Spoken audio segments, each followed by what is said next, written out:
Good afternoon mga boss. Meron tayo ditong installation ng 360 QCY head unit tsaka 360 camera dito sa Toyota Wego na top of the line na Wego, bago ata to. And then ito po yung pinakabit niya, QCY 10 inches po to, malaki.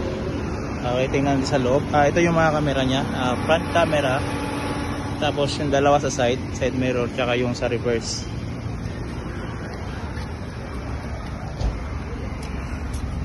Reverse camera.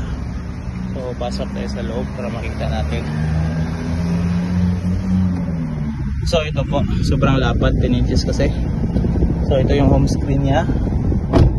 And then ito yung 360 na camera. So ito po, sobrang linaw. Ito yung reverse, front camera. Ito pa yung ano niya, yung left angle niya, tsaka yung right angle. And then ito, wide view ng front. Tsaka pag mag-hazard, yun, kuha yung dalawa. So walang blind spot, kitang kita talaga. Napaka useful niya while parking. Tsaka recording na rin to. Kahit hindi na umaandar yung sasakyan, nagre-record pa rin to, mga nasa 2 hours. And then ito yung bird's eye view. Tsaka ito yung real time. Ito talaga yung kulay ng sasakyan. So real time po siya.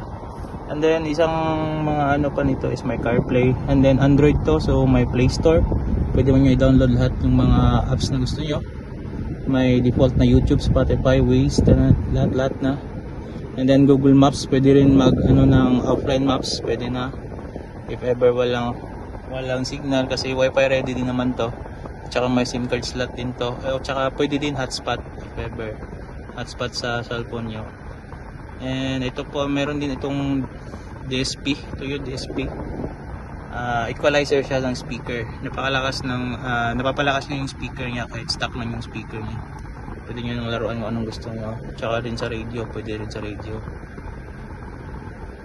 Ito, radio ito. Applicable pa rin yung DSP niya. So yun lang.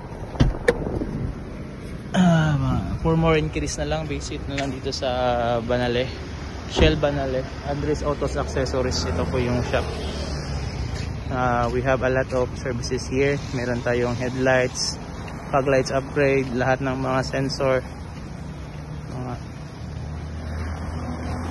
So open kami Monday to Sunday. Yun lang po. Peace.